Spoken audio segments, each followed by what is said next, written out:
Selamat datang kembali di kuliah statistika.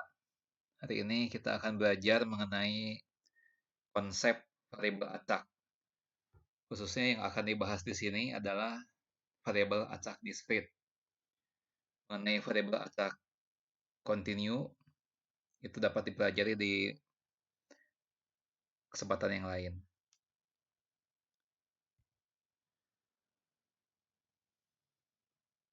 Pertama kali saya akan uraikan dulu beberapa definisi mengenai variabel acak dan bagaimana cara melambangkannya. Nah, definisi ini saya kutip dari beberapa literatur, ya. Yang pertama, definisi itu mengatakan bahwa variabel acak adalah fungsi yang dihubungkan dengan suatu percobaan yang nilai-nilainya adalah bilangan nyata dan kemunculan nilai-nilai tersebut tergantung pada peluang. Kemudian definisi yang kedua, ini dari literatur yang lain lagi, variabel acak adalah fungsi yang memasangkan setiap anggota ruang sampel dengan suatu bilangan nyata. Nah, di sini saya menggarisbawahi satu kata ya yang merupakan kata penting ya yang muncul pada kedua definisi, yaitu kata fungsi. Jadi perlu diingat bahwa pada dasarnya variabel acak itu merupakan suatu fungsi. Dan kalau kita bicara mengenai fungsi di dalam istilah matematika, nah kalau kita bicara fungsi itu kan eh, itu akan terkait dengan suatu daerah asal atau domain ya. Jadi suatu fungsi itu pasti ada domainnya atau daerah asalnya, kemudian ada juga daerah kawannya yang disebut dengan codomain, ya, daerah kawan. Dan juga ada suatu aturan pemasangan ya, atau pemasangan yang memasangkan setiap anggota dari domainnya ke salah satu anggota dari daerah kawan. Ya.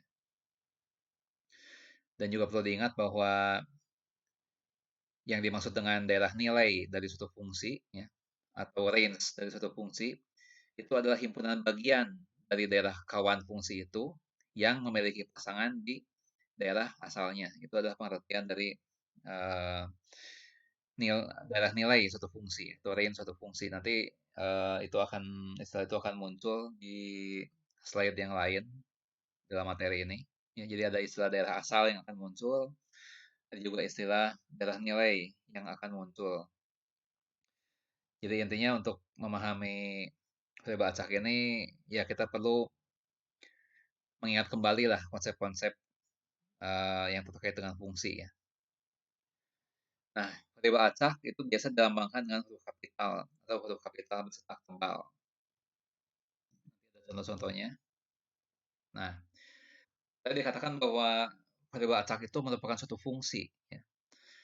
Nah, di sini saya ulangi lagi sedikit mengenai fungsi ya.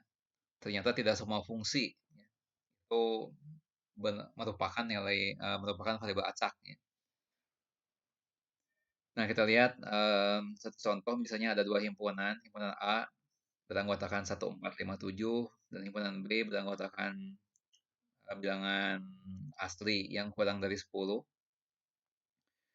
Dan di sini didefinisikan sebuah fungsi f, ya, namanya fungsi f. Kemudian aturan pemasangannya adalah fx sama dengan x tambah 2. Dalam hal ini A ini adalah daerah asalnya atau domain dari fungsi f ini. B ini adalah daerah kawan atau kodomain dari fungsi f ini.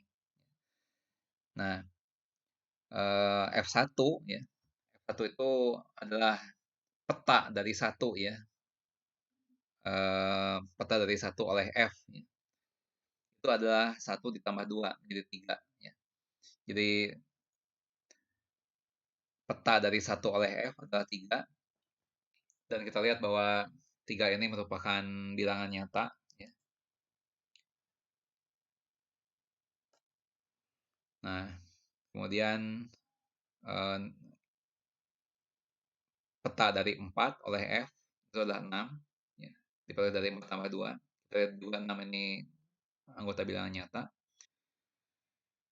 Nah, kemudian juga peta dari 5 oleh F adalah 7. Ya, 7 itu merupakan anggota himpunan bilangan nyata. Dan juga peta dari 7 oleh F adalah 9. 9 itu juga merupakan anggota dari himpunan bilangan nyata. Nah, walaupun fungsi F ini merupakan fungsi bernilai real, yaitu yang hasil-hasilnya itu merupakan anggota himpunan bilangan nyata, tetap F ini eh, bukan variabel acak. Alasannya adalah karena yang menjadi domainnya itu bukan merupakan ruang sampel. Nah, tentu saja ruang sampel di sini yang dimaksud adalah ruang sampel yang dalam pengertian kumpulan semua hasil yang mungkin terjadi di dalam sebuah percobaan statistik. Nah, di sini karena domain dari F ini merupakan ruang sampel, sehingga F ini bukanlah variabel acak. Walaupun F ini fungsi bernilai real. Seperti itu. Nah, kita lihat contoh yang merupakan variabel acak. Contohnya. Nah, contohnya adalah di dalam eksperimen pelemparan 2 buah dadu ya. Sekaligus sebanyak 1 kali. Di sini dimisalkan dadunya satu berwarna merah, satu berwarna hitam. Kemudian ada fungsi X ya. Di sini X-nya huruf kapital bercetak tebal. Didefinisikan dengan daerah asalnya adalah S dengan ketentuan seperti ini.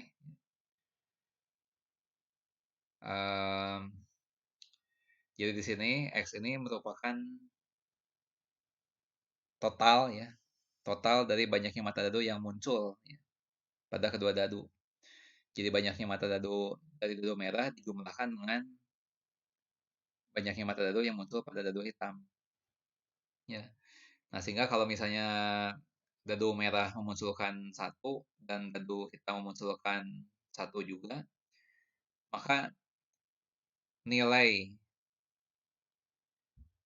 dari variabel acak itu adalah 2. Sedangkan kalau misalnya yang dadu merah memunculkan satu dan dadu hitam memunculkan 2, maka nilai variabel acak itu menjadi 3. Demikian seterusnya. Ya. Nah, di sini kita lihat bahwa nilai-nilai fungsi ini ya, itu merupakan bilangan nyata. 2, 3, 4, ya, dan seterusnya sampai dengan 12. Ya, paling tingginya 12, maksimumnya 12. Itu semuanya adalah bilangan nyata. Dan juga di sini daerah asalnya merupakan ruang sampel. Ya. Ini adalah ruang sampel eh, dalam eksperimen pelemparan 2 buah dadu. Ya, sebenarnya hasilnya seperti ini ya di dalam pelemparan 2 buah dadu ya. Nah, tapi supaya lebih mudah, supaya lebih sederhana, maka eh, disajikan dengan bentuk angka-angka ya, seperti halnya yang tadi.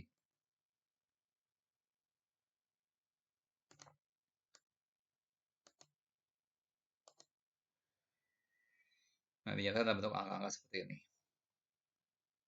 Nah, sekali lagi di sini nilai-nilai dari fungsi ini merupakan bilangan nyata dan daerah asalnya merupakan ruang sampel. Sehingga X ini merupakan variabel acak.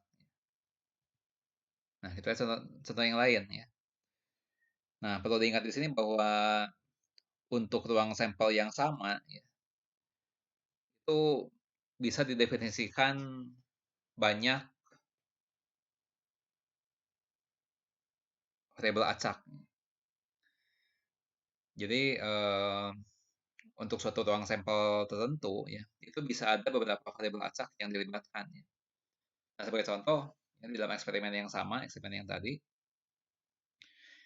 di sini didefinisikan fungsi Y ya.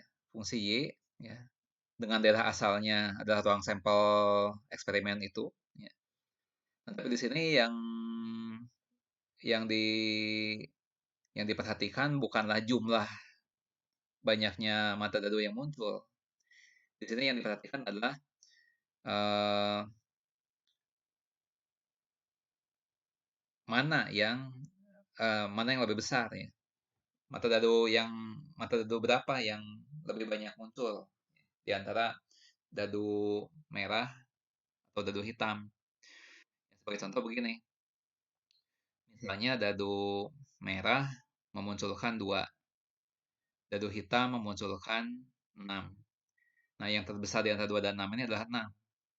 Ya. Atau misalnya dadu merah memunculkan mata dadu 1, dadu hitam memunculkan mata dadu 2. Nah, yang terbesar dengan 1 dan 2 itu adalah 2. Nah, yang menjadi nilai dari variabel acak itu adalah 2 ini. Nah, kalau misalnya kebetulan sama-sama 2 yang munculnya, ya, maka yang terbesarnya ya 2 itu sendiri, ya. Nah, di sini kalau diperhatikan, fungsi Y ini daerah asalnya adalah ruang sampel dari eksperimen ini. Dan nilai-nilai yang diraih juga bilangan nyata. Nah, sehingga kita simpulkan bahwa Y ini merupakan variabel acak. Nah, ternyata variabel acak itu ada 2 macam, ya. Ada yang disebut dengan variabel acak diskrit, ya. Ada juga variabel acak kontinu. Nah, variabel acak diskrit adalah variabel acak, ya, yang daerah nilainya atau range-nya, ya, itu merupakan himpunan terbilang, ya, countable set, ya. Nah, saya harap saudara sudah pernah belajar di dalam teori himpunan apa itu yang disebut dengan himpunan terbilang, ya, atau countable set. Di sini dianggapnya saudara sudah mengetahui sehingga tidak akan dibahas lagi, ya. Nah, kemudian juga ada variabel acak kontinu. Nah, ini sebenarnya eh, sulit untuk diterangkan dengan cara sederhana, ya. Nanti ini akan dibahas di dalam eh, session yang lain, ya. Tapi di dalam materi kita hari ini yang kita pelajari adalah variabel acak diskrit, ya. Nah, bisa juga dikatakan dengan cara yang lain, ya, variabel acak diskrit itu cirinya bahwa daerah nilainya itu, ya, merupakan himpunan yang berhingga, atau kalaupun tidak berhingga, banyaknya anggota himpunan itu, ya, banyaknya anggota dari daerah nilai itu, ya, itu sama dengan banyaknya anggota himpunan seluruh bilangan asli. Nah, bisa dinyatakan dengan cara yang seperti itu. Ya, saya harap kalian sudah mengetahui lah apa artinya himpunan yang terbilang. Nah, terkait dengan variabel acak, ya, ada konsep lain yang disebut dengan distribusi peluang, ya. Nah, definisinya secara formal seperti ini, ya. Himpunan pasangan berurut, ya, X, Fx merupakan fungsi peluang, ya, atau nama lainnya adalah fungsi masa peluang atau distribusi peluang dari variabel acak diskrit X jika untuk setiap hasil yang mungkin X berlaku 3 syarat berikut. Ini ada 3 syarat. Syarat yang pertama bahwa nilai nilai yang diraih oleh F, ya, itu tidak boleh negatif. Kemudian juga jumlah dari jumlah dari hasil pemetaan X oleh F, ya, untuk keseluruhan X itu harus 1. Dan juga eh, nilai nilai Fx, ya, yaitu hasil pemetaan X oleh F, ya, itu harus sama dengan peluang terjadinya variabel acak X tersebut bernilai X. Ya, nanti akan jelas apabila kita melihat contoh-contoh.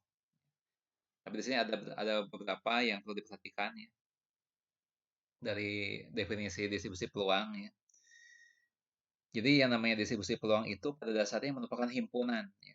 Kalau kita lihat dari definisi ini, distribusi peluang itu merupakan himpunan. Nah, himpunan itu isinya apa? Himpunan yang dimaksud di sini ya. Himpunannya itu berisikan adalah himpunan yang berisi dengan pasangan berurut ya. X ya. X dan hasil pemetaannya ya oleh F, di mana X ini adalah X ini merupakan anggota ya dari semua hasil yang mungkin didapat ya dari X ya. Jadi X ini harus merupakan anggota dari daerah nilai X ya. Jadi X kecil di sini harus merupakan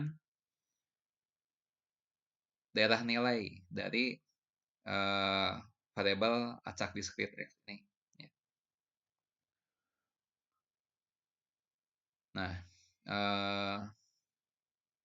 kemudian ciri-ciri dari F itu harus memenuhi 3 kriteria ini. Apabila salah satunya gagal, apalagi beberapa, maka F itu bukan ya, merupakan distribusi peluang dari variabel acak X.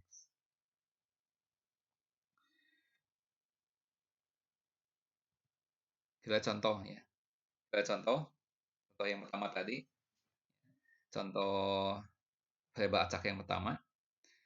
Barangkali masih ingat, ya, dalam contoh yang pertama tadi yang dilihat adalah jumlah banyaknya mata dadu yang muncul pada kedua dadu. Ya.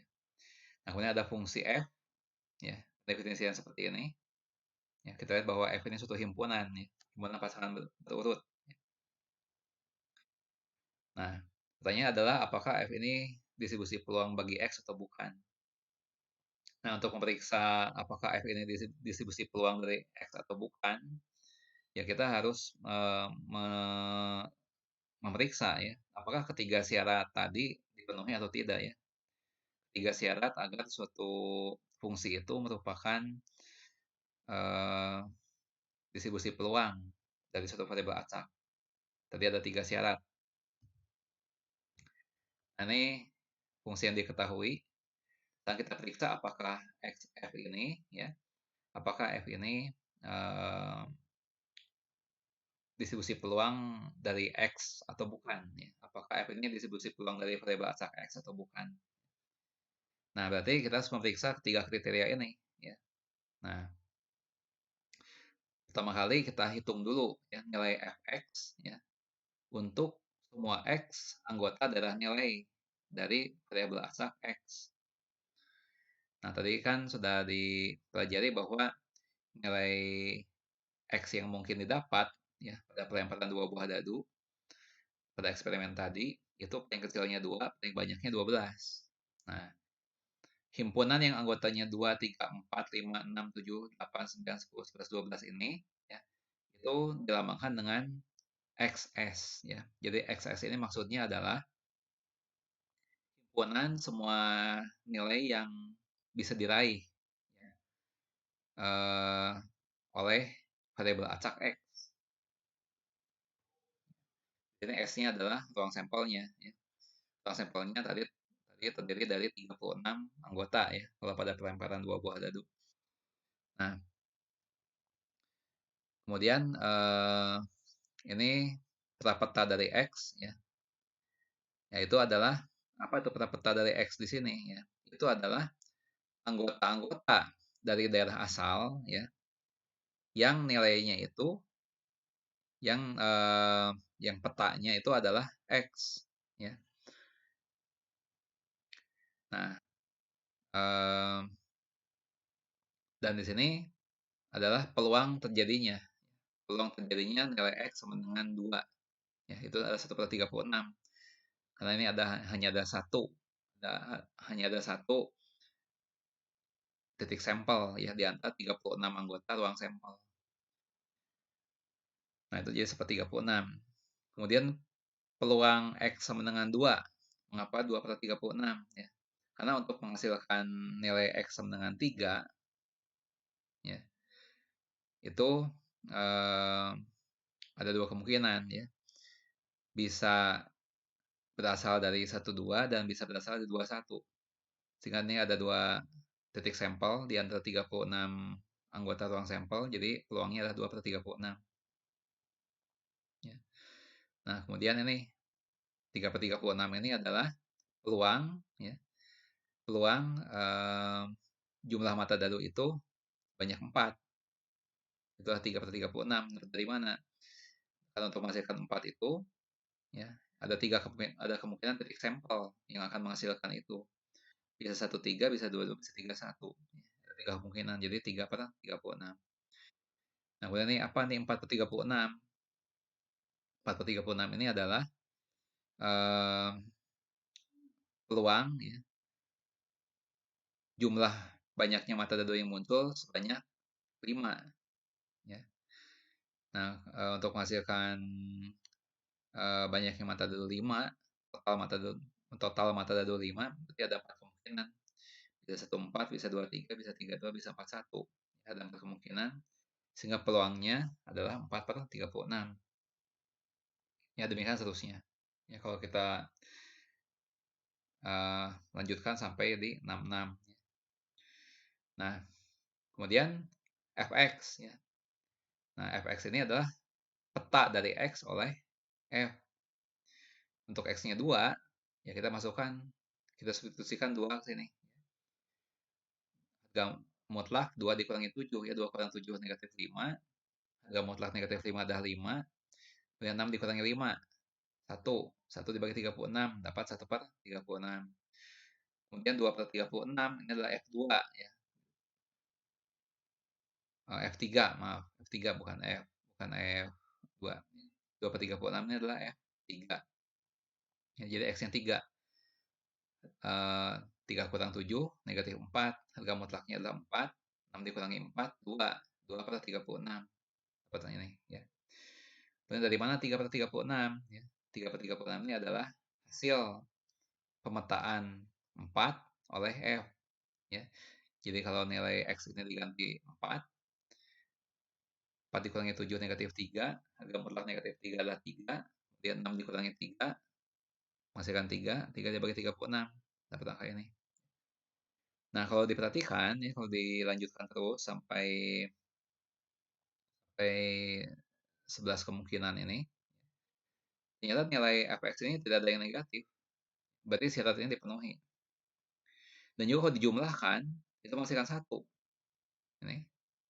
Dan ternyata nilai nilai fx ini sama dengan peluang, ya, sama dengan peluang jumlah banyaknya mata dadu sebanyak X. Ya, kita lihat bahwa angka-angka pada kolom ini sama dengan angka-angka pada kolom ini, ya, sehingga fx sama dengan peluang riba acak X bernilai X. Ya, sehingga karena ketiga syarat ini dipenuhi, kita katakan bahwa F ini merupakan distribusi peluang dari variabel acak diskrit X. Kita lihat contoh yang kedua, ya. Dalam contoh yang kedua tadi, kita tidak menjumlahkan banyaknya mata dadu pada kedua dadu, tapi kita melihat menentukan nilai mana yang paling besar, ya, yang dimunculkan. Nah, di sini diketahui fungsi G seperti ini. Nah, pertanyaannya adalah apakah G ini distribusi peluang bagi Y atau bukan. Ya. Nah, kita melakukan hal yang sama seperti tadi. Ya. Variabel acak Y itu bisa memberikan 6 kemungkinan hasil. Ya. Bisa bernilai 1, 2, sampai 6. Ya.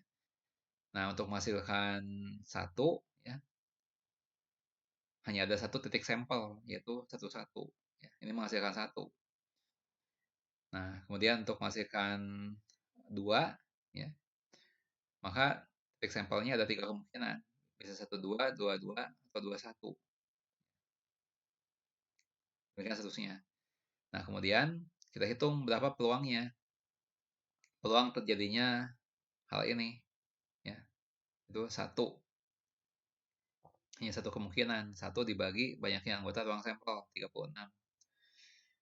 Kalau peluangnya muncul 2 berapa?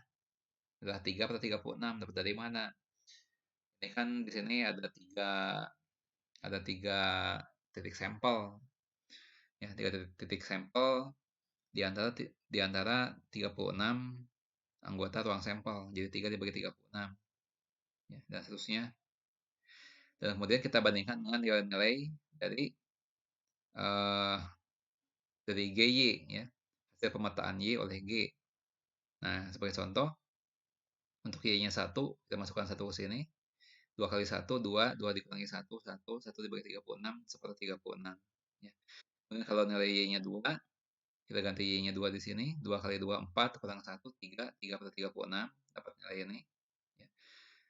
Kalau misalnya Y-nya 3, kita ganti Y-nya dengan 3, 2 kali 3, 6, 6 kurangi 1, 5, 5 dibagi 36, 5 per 36, dan seterusnya. Ya. Kalau kita perhatikan bahwa nilai GY ini tidak ada yang negatif. Ya. Dan jumlah semuanya itu adalah 1, ya. Ini bukan X tapi G harusnya. Ini harusnya G, Y dengan 1. Ya. Dan juga ternyata nilai GY ini sama saja dengan peluang variabel acak Y bernilai Y. Ya, ternyata sama. Ya, jadi fungsi G ini memenuhi 3 kriteria tadi. Ya. Sehingga disimpulkan bahwa G ini merupakan distribusi peluang, ya, bagi variabel acak Y. Nah, contoh 3, ya. Nah, ini contoh 3, eksperimennya melemparkan sebuah uang logam, ya, sebanyak 3 kali. Ya. Nah, kalau sebuah uang logam dilempar 3 kali, maka ruang sampelnya memuat 8 titik sampel. Ya. Ada 8 kemungkinan hasil yang mungkin terjadi. Dan kemudian didefinisikan di sini variabel acak H. Ya.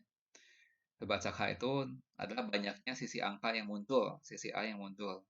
Nah, kemudian ada fungsi K yang pendefinisiannya seperti ini. Ya. Nah, apakah K ini merupakan distribusi peluang bagi H atau bukan? Ya. Nah, kemudian kita lakukan hal seperti tadi. Ya. Kita identifikasikan, ya, nilai-nilai apa saja yang mungkin diraih oleh variabel acak itu. Ya. Di sini kalau kita mendapatkan 3 buah uang logam, ya, berarti sebanyak-banyaknya kita bisa mendapatkan 3 sisi angka. Dan sesedikit-sedikitnya kita mendapatkan 0 sisi angka. Ya, jadi kalau eksperimen itu memunculkan 0 sisi angka, maksudnya adalah ketiga uang logam ketiga hasil pelemparan itu gambar semuanya. Ya. Ini peluangnya. Ya. Nah, kemudian dibandingkan dengan nilai KH. Ya. KH itu adalah nilai-nilai yang diraih oleh fungsi K. Ya. Nah, di sini kita lihat bahwa nilai-nilai KH itu tidak ada yang negatif. Berarti syarat pertama dipenuhi. Dan juga jumlahnya juga 1. Nah, tetapi kalau kita perhatikan, ya,